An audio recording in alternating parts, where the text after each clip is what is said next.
Selamat sore Sobat Maestro, salam sejahtera bagi kita semua. Senang sekali saya Pendeta Bernadette Florenza da Lopez dapat menyapa Sobat Maestro dalam program Suara PGIW, sebuah program yang dipersembahkan oleh Persekutuan Gereja-Gereja di Indonesia wilayah Jawa Barat bekerja sama dengan Radio Maestro.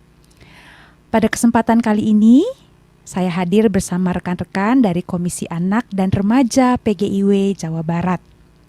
Komisi ini merupakan salah satu komisi pelayanan di lingkungan PGIW Jawa Barat yang memberi perhatian pada pelayanan anak dan remaja. Melalui berbagai bentuk pembinaan, pendampingan, dan kerjasama dengan gereja-gereja, komisi ini berupaya untuk mendorong pelayanan yang semakin ramah terhadap anak dan remaja, sehingga mereka dapat bertumbuh dalam iman, karakter, dan kehidupan bersama. Sobat Maestro, setiap tanggal 23 Juli, bangsa Indonesia memperingati Hari Anak Nasional. Peringatan ini ditetapkan melalui keputusan Presiden nomor 44 tahun 1984 dan menjadi momentum untuk mengingatkan kita semua bahwa anak-anak adalah bagian penting dari kehidupan bangsa yang memiliki hak untuk bertumbuh, berkembang, memperoleh perlindungan, serta hidup dalam lingkungan yang mendukung mereka menjadi pribadi yang utuh. Tahun ini, Hari Anak Nasional mengusung tema Sayang Anak, Lindungi, dan Bangun Masa Depan. Sebuah tema yang mengajak kita melihat kembali peran kita bersama dalam mendampingi anak-anak. Tentu saja, tanggung jawab tersebut tidak hanya berada di pundak orang tua. Keluarga, sekolah, gereja, masyarakat, bahkan setiap orang dewasa memiliki peran dalam menciptakan lingkungan yang aman, penuh kasih, dan mendukung pertumbuhan anak. Sebagai bagian dari gereja, kita juga percaya bahwa perhatian kepada anak-anak bukanlah sesuatu yang baru. Di dalam Injil, kita melihat bagaimana Tuhan Yesus memberikan tempat yang istimewa bagi anak-anak. Karena itu, melalui perbincangan sore hari ini, kita ingin bersama-sama merefleksikan bagaimana gereja dapat mengambil bagian dalam semangat Hari Anak Nasional, sekaligus menghadirkan kasih Kristus bagi anak-anak di tengah berbagai tantangan zaman. Nah, Sobat Maestro, untuk membahas tema ini, saya tidak sendirian. Sudah hadir bersama saya dua rekan dari Komisi Anak dan Remaja PGIW Jawa Barat. Mempersilahkan untuk memperkenalkan diri sendiri kali ya. Silahkan. Siap. Selamat sore Sobat Maestro terkasih. Perkenalkan, saya Pendeta Titin Meriati Gultom sebagai Ketua Komisi Anak dan Remaja PGIW Jabar. Salam kenal buat kita semua. Oke, selamat datang Pendeta Titin. Silahkan. Selamat sore juga Bu Pendeta. Perkenalkan, selamat sore semuanya. Nama saya Nori Marlina Onggeleng. Saya di pengurusan Komisi Pelayanan Anak dan Remaja di PGIW sebagai bendahara. Itu saja. Ya. Terima kasih. Selamat sore semuanya. Selamat sore. Kalau saya sendiri sebagai anggota. Jadi ada ketua, bendahara, dan anggota gitu ya. Terima kasih Ibu-ibu sudah meluangkan waktu gitu ya. Kita akan memulai perbincangan kita sore hari ini. Nah, jadi setiap tahun nih ya Indonesia itu memperingati Hari Anak Nasional. Nah, menurut ibu-ibu sekalian nih ya, kenapa sih momen seperti ini tuh masih penting untuk terus kita rayakan? Walaupun kayaknya kalau dibandingkan hari-hari yang lain mungkin gaungnya kurang begitu terdengar begitu ya. Tapi sebetulnya kenapa Hari Anak ini tuh masih penting dan apa yang mau diingatkan kepada kita semua lewat peringatan ini? Oke, saling lihat ya. Pendeta dulu mungkin ya. Oke, kenapa peringatan Hari Anak itu penting? Karena anak-anak itu adalah sosok-sosok yang berharga di tengah-tengah masyarakat kita, gitu ya.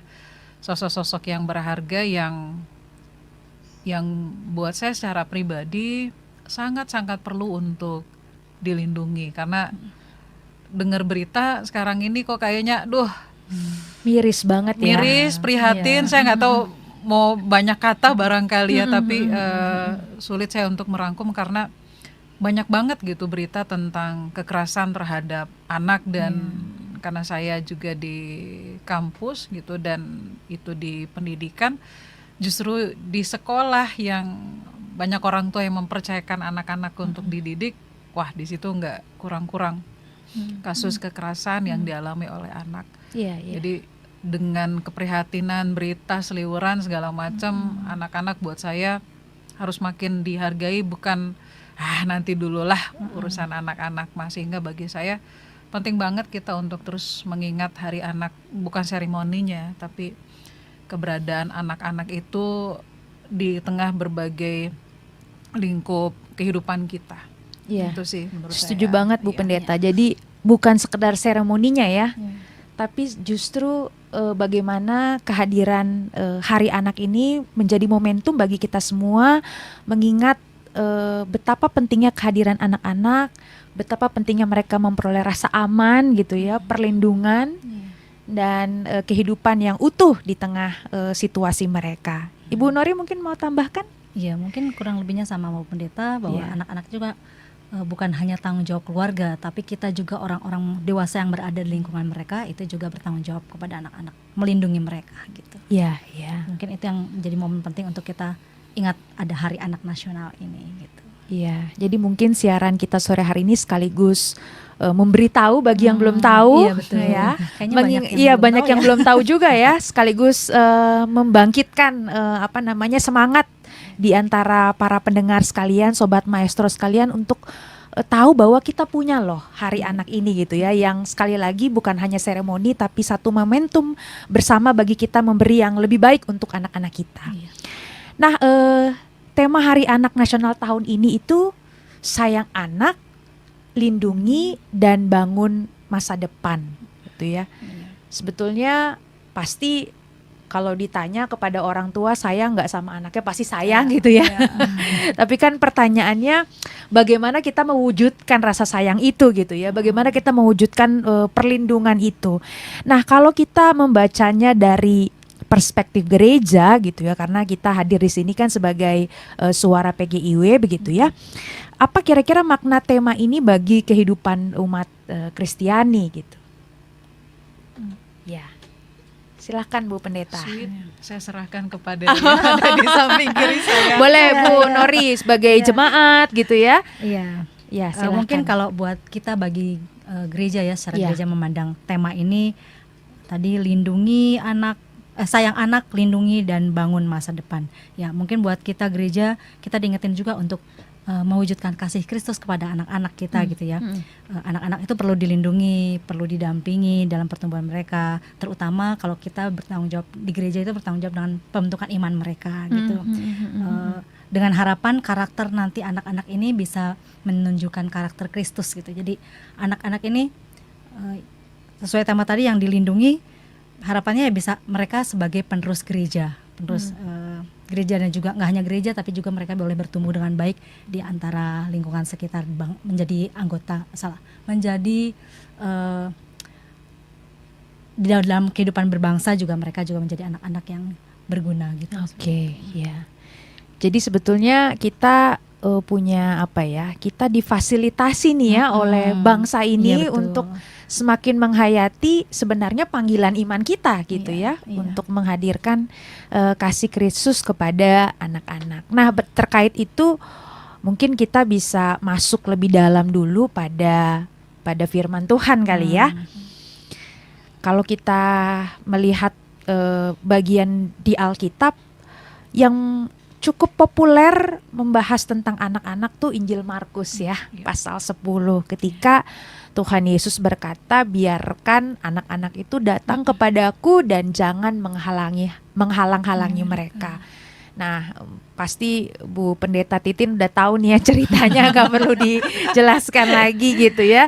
Tapi kira-kira menurut Ibu apa yang bisa kita pelajari dari sikap Tuhan Yesus terhadap anak-anak? Ya, yang menarik, yang pertama-tama rasanya bukan hanya di konteks zaman sekarang ini ya, Sobat Maestro, tapi juga konteks di saat Yesus ada dan konteks Alkitab di saat teks ini ditulis dari Injil Markus. Nah, saat itu sama seperti di zaman kita sekarang ini ya, anak itu siapa sih gitu ya. Sehingga mereka dipandang sebagai sosok yang nggak penting lah gitu ya. Dipandang sebelah mata gitu ya. Dipandang sebelah mata, kemudian masuk level mana gitu ya.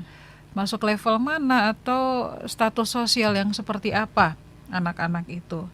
Dan kembali lagi nggak hanya zaman sekarang gitu ya, tapi juga di zaman itu mereka anak-anak itu diabaikan, kerap diabaikan oleh orang-orang dewasa.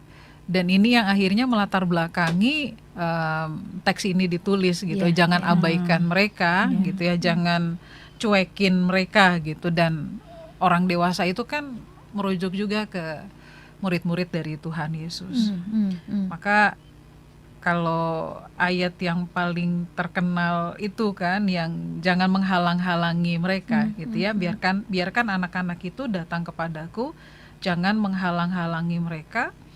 Kita tidak hanya melihat bahwa ya teks ini bicara tentang iman percaya, tentang hal-hal rohani, tapi kita bisa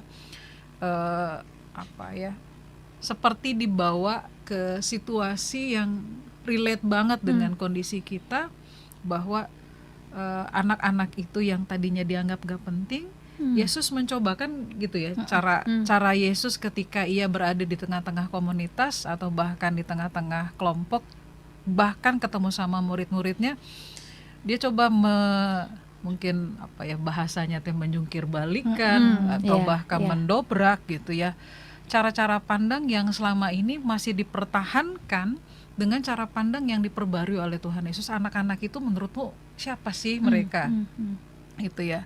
Sehingga yuk anak-anak bukan lagi menjadi pribadi-pribadi yang dicuekin, dibiarin gitu ya, diabaikan, ditelantarkan. Sekarang ini kan kayak gitu.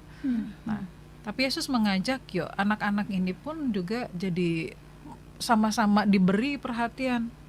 Nggak hanya orang gede, nggak hanya orang dewasa gitu, sehingga mereka juga punya hak asasi, bukan hanya kita yang orang-orang dewasa, mereka manusia pribadi yang utuh, yang juga kalau mereka bersuara ya kita mesti dengar, keberadaan mereka pun juga kita mesti hargai. Dan saya ingat banget gitu, selalu disampaikan kalau dalam konsep gereja ramah anak, mereka bukan manusia mini gitu ya. Bukan setengah manusia ya. Manusia gitu ya.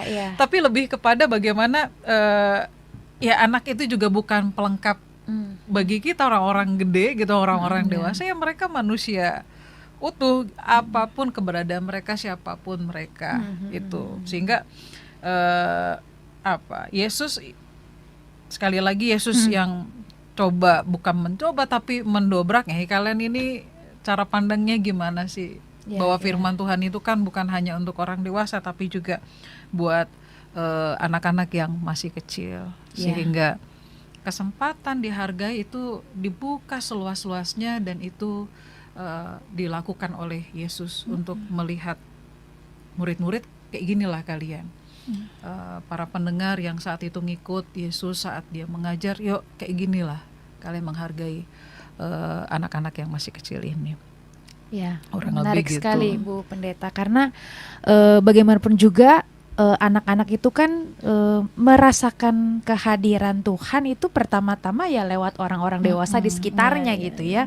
Sehingga kalau kita tidak menghargai mereka, kita tidak memberikan perhatian yang baik untuk mereka, ya bisa jadi kita justru menjadi penghalang bagi anak-anak ini untuk ya mengalami Tuhan itu sendiri ya. Ya karena kan wujud kasih sayang yang pertama mereka terima ya lewat orang-orang dewasa di sekitar mereka. Gimana Ibu Nori? Saya juga setuju sih, karena kalau di kayak di gereja gitu Iya. ya. Saat anak-anak ini ikut dilibatkan dalam pelayanan, mereka tuh happy banget gitu. Ada satu, kalau di gereja kami ada satu momen setiap ada hari ulang tahun, misalnya hari ini ada ulang tahun lansianya gitu ya. Anak-anak sekolah minggu sama teruna itu ikut gabung ke ibadah dewasa, dan mereka dikasih kesempatan untuk ikut memberikan pujian gitu, paduan suaranya nyanyi. Itu mereka happy banget gitu. Dan saya pribadi pun ya, kalau dengar kita ibadah gabungan yang ada anak-anak, mendengar suara mereka nyanyi itu beda gitu. Ada yang beda sebenarnya. Saat anak-anak dilibatkan dalam pelayanan, nggak hanya mereka yang happy loh, kita juga yang dewasa tuh kayak ada sesuatu yang berbeda yang membuat kita seneng ya gitu. Ya, iya. Oke. Nah, karena tadi Bu Nori udah sempat bahas tentang gereja, kalau gitu kita lanjut aja ya. Kalau bicara tentang pelayanan anak nih, seringkali perhatian kita memang langsung tertujunya ke sekolah minggu gitu ya. Padahal apakah sesungguhnya mendampingi anak itu peran seluruh jemaat ya?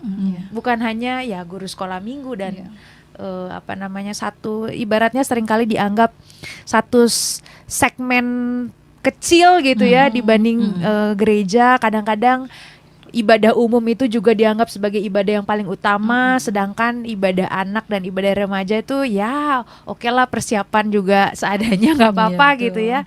Nah, bagaimana ibu-ibu sekalian ini menanggapi soal ini, pelayanan anak di gereja gitu ya? Iya.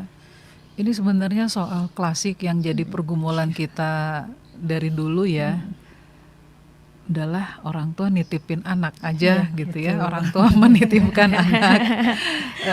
Apalagi kalau anak-anak sudah masuk usia sekolah. Wah, lebih banyak lagi gitu ya. Kecuali saat libur.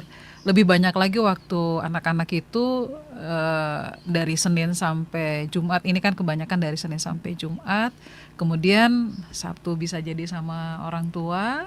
Lalu minggunya di gereja deh gitu kan. Wah, makin berkurang deh peran orang tua. Tapi nggak seperti itu. Bahkan istilahnya meletakkan semua, ngomongin pembinaan anak, ngomongin persiapan misalnya musik, udahlah sama kakak sekolah minggunya aja ya. Guru sekolah minggu atau kakak layan anak, udahlah kami percayakan saja. Tapi saya coba saya merefleksikan, karena saya yakin kita bertiga juga pernah jadi guru sekolah minggu gitu. Dan saya sebagai pendeta, saya sangat mengapresiasi guru-guru sekolah minggu. Betul guru-guru sekali. sekolah minggu kita gitu ya.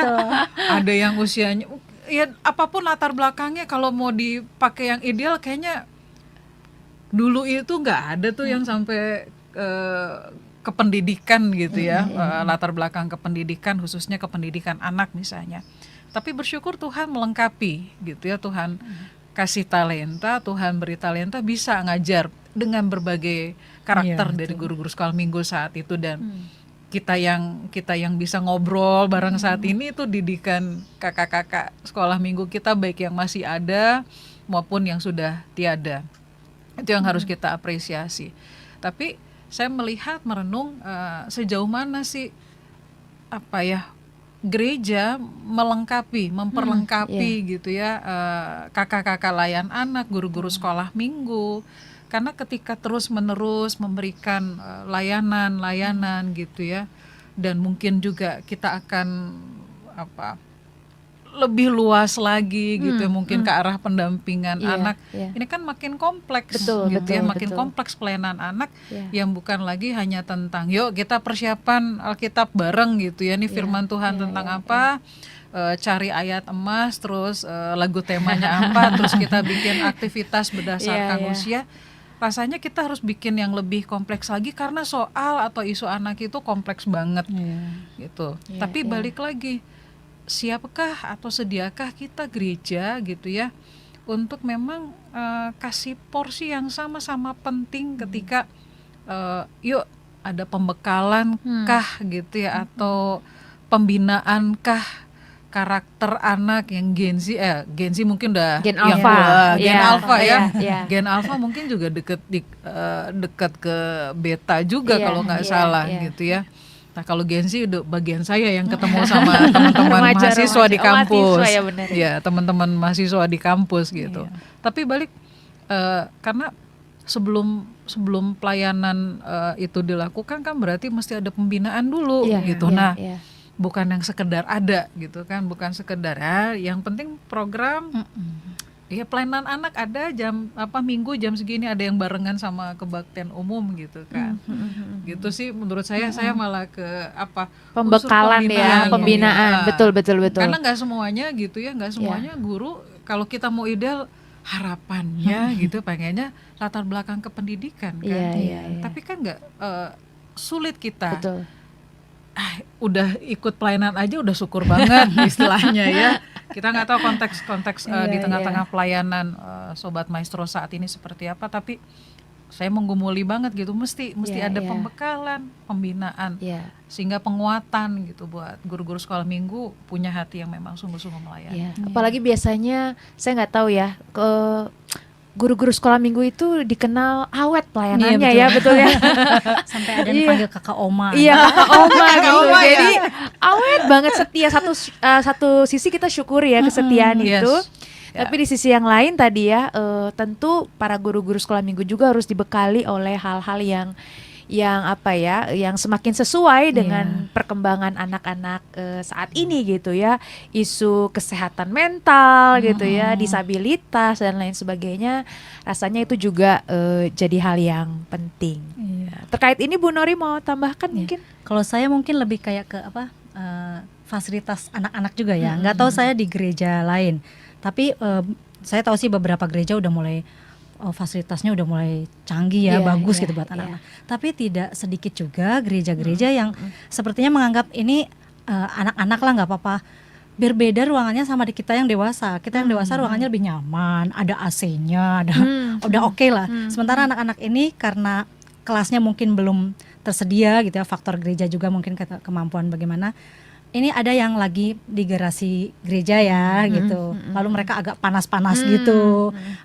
Ada juga yang udah di kelas tapi nggak ada tuh screen gitu ya buat mereka. Anak-anak kan lebih suka untuk melihat visual visual gitu ya. Nggak ada fasilitas seperti itu. Nah mungkin ini juga PR buat kita gereja.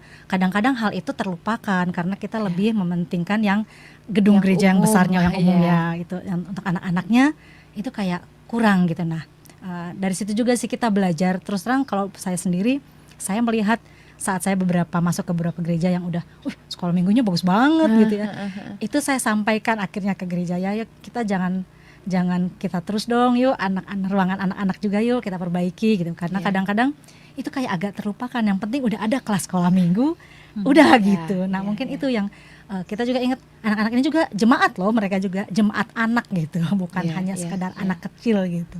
Mungkin itu sih, fasilitas juga mereka juga harusnya. Jadi ya mungkin memang gereja pasti punya keterbatasan dan sebagainya, tapi kalau semua dimulai dari perasaan menomorduakan, nggak akan jadi berkembang gitu ya ibaratnya. Nantilah. Ya gitu betul. kan, nantilah, tapi gitu. di tengah skala keterbatasan, kalau prinsipnya adalah anak-anak ini juga adalah jemaat yang harus dihargai, diberikan yang terbaik, mungkin akan berbeda ya. Nah mungkin terkait dengan ini nyambung juga nih ya, tentang gereja ramah anak.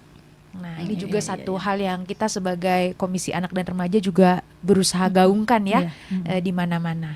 Boleh jelaskan lebih lanjut Bu Titin? Kita sekarang ini kan punya Des Gereja Ramah Anak. Sebelumnya Gereja Ramah Anak kita yang memberi perhatian ke arah sana gitu ya, Gereja Ramah Anak. Jadi balik lagi, Gereja Ramah Anak, betul, saya sepakat dengan fasilitas. Warnanya memang beda, warna anak-anak, warna yang cerah ceria biasanya.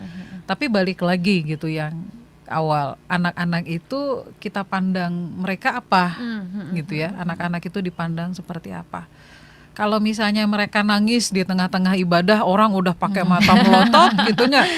Orang udah pakai mata melotot. Anak siapa ini? Terus lagi lari-larian segala macam, pendetanya masih khotbah gitu ya, lalu baca Mazmur, pokoknya udah lari-larian.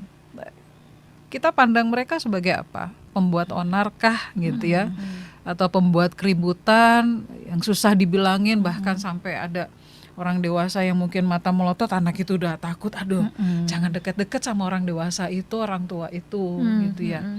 Jadi tindakan-tindakan kita simpel tapi itu berbekas. Betul, Jangan-jangan aku ditolak loh, Iya. aku nggak diterima loh masuk di gereja, Di gereja gitu ya. iya. Untuk aku lari-larian bisa sebenarnya dibicarakan gitu ya, bisa disampaikan baik gitu. Jadi buat saya ketika melihat gereja ramah anak kembali, apakah kita berupaya untuk menghadirkan pemahaman kita bahwa anak itu sama-sama manusia yang utuh, sama-sama berharganya, sama-sama yang adalah imago Dei gitu ya. Imago Dei sama seperti kita orang dewasa. Kalau itu pemahaman itu sudah kita miliki, mau bicara tentang program, program fasilitas gitu ya, lalu nggak lagi itu di nomor entar bukan hanya nomor di nomor 2 kan gitu, bisa jadi nomor 3, 4 dan seterusnya gitu ya. Nah ini yang akhirnya mendorong gereja gitu ya, yuk kita buat gereja ramah anak bukan ikut-ikutan gereja lain FOMO gitu ya. FOMO gitu, gereja sana bikin begini, gereja sana bikin begini, gereja ramah anak, tapi tataran pemahamannya belum nyampe. Rasanya ini jadi bukan lagi dorongan, tapi memang ajakan bagi kita bersama. Notnya tadi Injil Markus pasal 10 itu penting banget gitu. Jangan lagi kita mengulangi apa yang dilakukan oleh orang-orang dewasa di saat itu gitu. Ini effort banget memang. Betul. Ya, effort banget, dan balik lagi jangan hanya dipikirkan oleh kakak-kakak sekolah minggu gitu. Iya, menarik sekali perbincangan kita sore hari ini. Sebelum kita melanjutkan, kita dengarkan satu buah lagu yang akan menemani kita bersama. Perbincangan kita di segmen Suara PGIW masih bersama dengan saya, Pendeta Rensa, Pendeta Titin, dan Ibu Nori dari Komisi Anak dan Remaja PGIW. Nah, kita melanjutkan lagi ya perbincangan kita yang seru tadi. Kalau kita membandingkan ya, anak-anak zaman sekarang itu kan tumbuh di situasi yang bisa dikatakan sangat berbeda dari anak-anak generasi-generasi sebelumnya. Dari pengamatan ibu-ibu sekalian nih, apa yang kira-kira patut menjadi concern buat kita sekarang ya, bagi kehidupan anak-anak kita gitu. Bu Nori dulu kali ya. Saya dulu, Bu Pendeta dulu. Silakan. Concern kita untuk anak-anak yang tumbuh sekarang itu apa? Gen alpha ya. Ya, gen alpha yang sekarang yang kalau usia sekolah minggu gitu ya.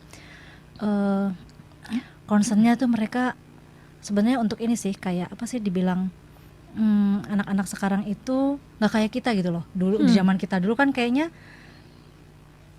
rasa menghormati ke orang dewasa itu beda gitu ya, beda. Kalau kita ketemu guru atau orang tua atau sama orang tua dia di rumah gitu ya, nggak berani kita tuh mau ngelawan, pokoknya yes mem aja gitu. Kalau dibilang gitu oke. Nah, anak-anak sekarang enggak, tapi lebih kan, berani ya? Iya, lebih berani. Kalau ya. dilarang kenapa gitu kan, pasti nanya gitu ya. Nah, itu mungkin kalau saya sekarang concernnya itu. Jadi saat anak-anak pengen tahu kenapanya itu, kita harus kasih tahu. Nggak bisa, kita nggak bisa hanya ngomong udahlah pokoknya nurut aja, nggak bisa hanya gitu. Karena anak-anak sekarang nanti dia takutnya mencari tahu ke hal lain gitu lah, ke sumber-sumber lain yang nggak, bukan itu gitu, bukan itu yang harus dikasih tahu. Jadi kalau saya sih concernnya sekarang anak-anak ini memang benar-benar harus diarahkan gitu, harus dididik, harus dikasih tahu yang baik, dicontohi yang baik, diteladan yang baik, supaya mereka juga tumbuhnya di tengah dunia yang semakin huhui ini gitu ya. Mereka tetap bisa jadi anak-anak yang bisa diandalkan Tuhan gitu, menjadi kebanggaan kita juga, kebanggaan Tuhan juga, kebanggaan kita juga gitu. Ya, Mungkin setuju itu sih bahwa anak zaman sekarang itu karena tadi ya dikelilingi oleh informasi ya, media sosial, teknologi. Jadi memang keberaniannya lebih rasanya gitu ya, keingintahuannya juga lebih. Saya beberapa waktu yang lalu juga dihampiri oleh seorang anggota jemaat yang gelisah gitu ya, karena anaknya itu ya tadi bertanya tentang Tuhan gitu ya, dan gak main-main bandingannya itu ya buku sejarah gitu ya, iya. penemuan-penemuan terkini tentang pengetahuan dan lain sebagainya. Jadi memang luar biasa sekali anak-anak zaman sekarang itu menghidupi dunianya Iya, gitu betul. ya. Oke, kalau Ibu Pendeta gimana? Dari Gen Z, kemudian generasi Alpha, ini paparan media sosial itu Luar luar biasa, biasa, ya, gitu ya. Kalau kita yang di atas dua generasi yang saya sebutkan tadi, bisa jadi kita sekarang ini berupaya untuk mengurangi sedikit demi sedikit. Nah, tapi persoalannya di dunia pendidikan, balik lagi gitu, di dunia pendidikan kita udah kenal sama AI dengan beragam ChatGPT, Gemini atau apapun itu namanya gitu ya. Satu sisi memang sangat membantu kita, tapi sisi yang lain, kemampuan kita untuk berpikir kritis itu yang harus terus-menerus diasah. Nah, anak-anak kita ini kan dah gampang aja lah, aku tanya sama ChatGPT gitu ya. Nah, kemudian dari media sosial tadi terlintas juga di pikiran saya game online. Nah, game online ini kan seru. Iya.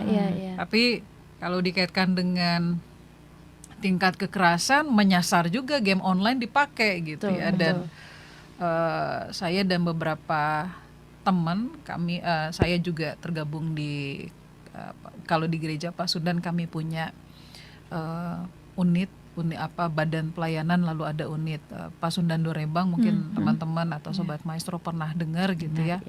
Kami diminta untuk pembinaan, lalu saya ke bagian kelas kecil gitu ya. Saya ke bagian kelas kecil dan ya saya nggak ngerti terus terang Roblox kayak gimana gitu ya. Saya penasaran gitu ya. Kayaknya satu waktu saya harus ngecek juga, Harus atau coba bahkan ya. mengunduh, ngedownload Mobile Legend kayak Iya, gimana iya, sih, iya. Roblox kayak gimana sih. iya. Bahkan yang katanya di Roblox itu ada chat gitu yang dia terima dari orang yang lebih dewasa dari dia. Kalau saya tanya satu-satu, ya ada yang nggak jauh beda umurnya gitu, ada yang 11 tahun, kemudian ada yang umur 20 tahun, dan yang bikin ngeri, yang bikin takut adalah ketika kalau ini menyasar ke tingkat kekerasan, tingkat kekerasan itu bahkan kekerasan berbasis online yang itu dilakukan oleh orang dewasa yang meminta anak yang lagi asik main, yuk kamu bisa nggak kasih fotomu dengan nggak pakai baju lengkap gitu kan.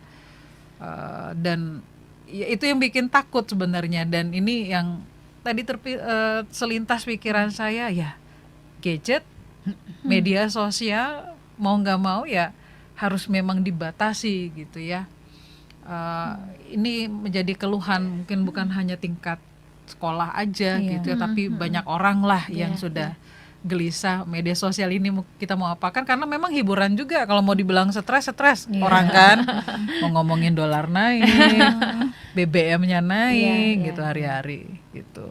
Ya, oke. Jadi harus kita akui tantangan anak-anak zaman sekarang itu amat sangat tidak mudah gitu ya.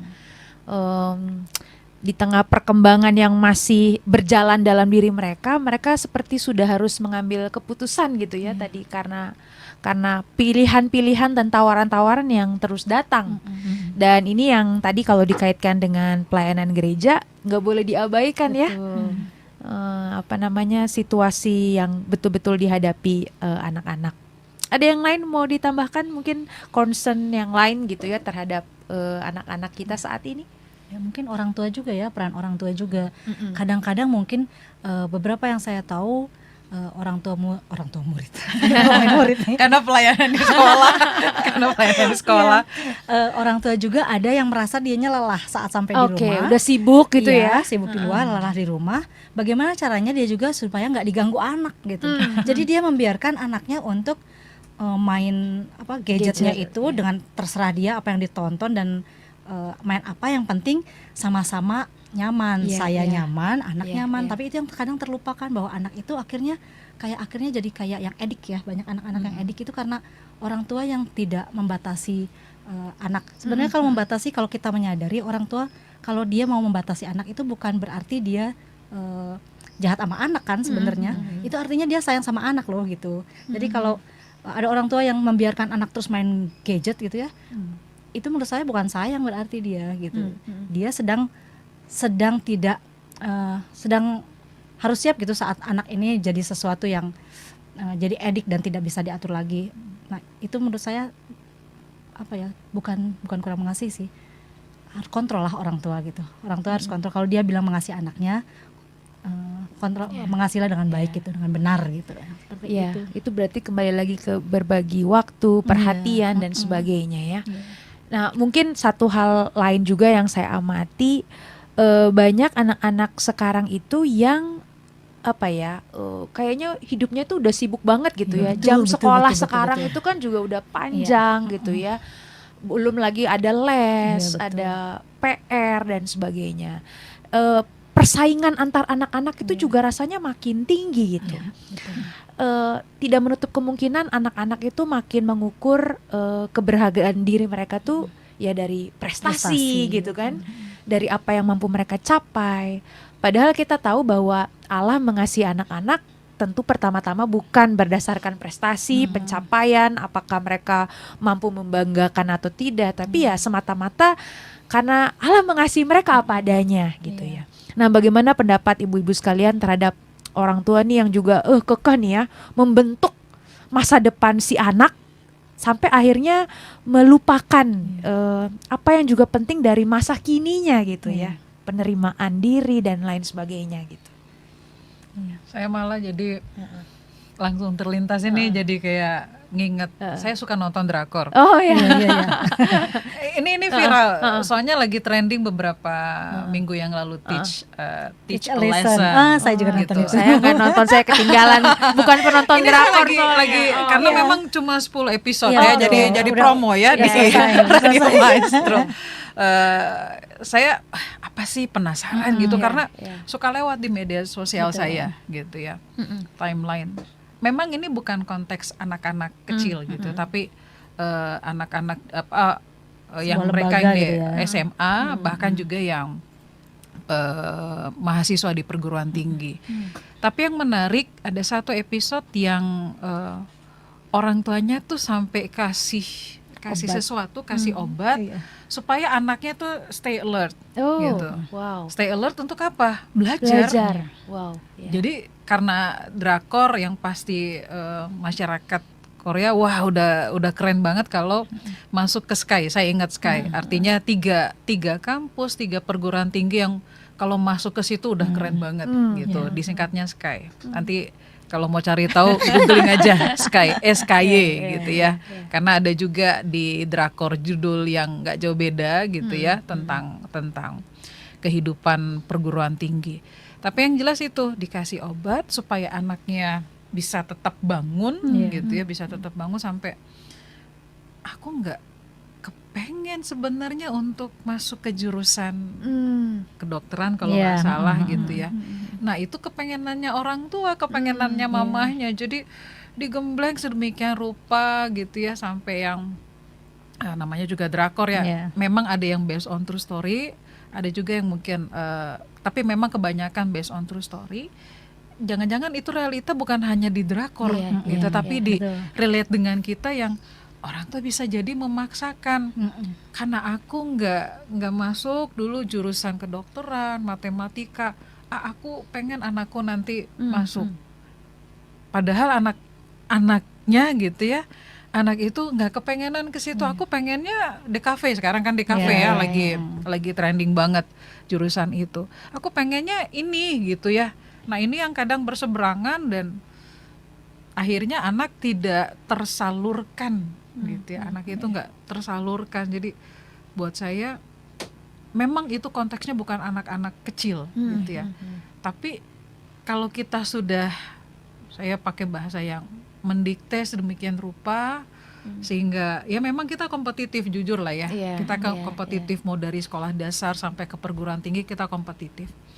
Tetapi ketika tidak lagi diapresiasi apa yang ada di pikiran dari anak-anak itu, kemudian dia beranjak remaja, pemuda sampai dia menjadi orang dewasa, buat saya kasihan sekali, gitu ya. Tidak didengarkan suaranya, Iya. tidak dihargai keberadaannya, gitu ya. Pokoknya kamu harus dapat A, pokoknya kamu harus dapat nilai 100, pokoknya, gitu. Itu sulit banget sih, Kak. Jadi terlintas banget tadi teach a lesson. Sama sih, Iya. pas lagi omong itu saya langsung ingetnya pas share itu. Nontonnya Karena di barengan situ, ya. iya. Karena di situ orang tuanya tuh nge-brainwash anaknya bahwa ini untuk kebaikan kamu Nah, gitu. itu dia. Padahal Kata-kata ajaib orang tua dan, ya. dan anaknya juga bilang saya ingin membahagiakan orang tua saya gitu. Jadi dia tidak bahagia. Saya hanya ingin membahagiakan orang tua saya karena saat saya bisa ini pasti orang tua saya bahagia gitu. Jadi tapi kan kasihan ya, jadi anaknya yang tertekan gitu loh. Kemampuannya jadi harus dipaksa supaya bisa itu. Sebenarnya saya juga pernah punya satu pengalaman. Saya nggak ngomong anak sekolah minggu lah ya, nggak usah dibilangin. Tapi satu saat dia pernah bilang gini, boleh nggak sih Kak, dia ulang tahun. Iya. Dia ulang tahun terus dia mau hadiah apa gitu. Terus dia bilang, bilangin dong ke mami aku, boleh nggak aku hari Minggu nggak usah les. Hari Minggu ada les juga ya? Iya. Ya ampun. Aku capek Oke, gitu. oke. Dia bilang. Gitu loh. Ih, sedih loh saya. Iya. gitu. Ya ampun gitu ya saat ngomong itu. Nah, itu mungkin yang sering terlupakan orang tua. Iya, Orang iya. tua mikirnya itu untuk kebaikanmu loh gitu. Iya. Tapi benerkah itu gitu? Mungkin itu yang harus jadi PR juga buat orang tua ya untuk Iya. Setuju. Jangan- Tadi ya. Jangan-jangan hal yang dulu nggak kesampaian Iya, di orang tua Diproyeksikan pada anak ya. dan itu dia bilang itu anakku akan aja deh, iya, gitu kan. itu paling bagus loh buat kamu Nah, gitu kan. apalagi kalau ngomongin masa depan. Iya. Iya. Nah, itu tadi ya. Orang tua punya kecenderungan untuk sangat fokus pada masa depan anak, tapi melupakan bagaimana mereka mengalami masa kini kebahagiaan. gitu ya, diterima saat gagal, boleh merasa lelah dan lain sebagainya. Nah, saya mau kaitkan ini juga kembali ke gereja ya. Gereja juga seringkali menggadang-gadang anak-anak itu ya gereja masa depan gitu kan ya. Padahal kan gereja itu anak-anak itu bukan hanya umat di masa depan, tapi juga umat di masa Saat kini, ini, saat ini gitu ya.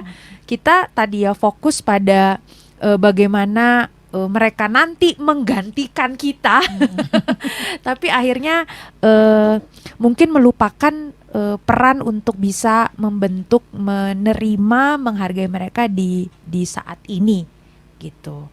Nah, karena itu ini kita udah menjelang waktu-waktu terakhir gitu ya. Memperingati nih ya menjelang Hari Anak Nasional.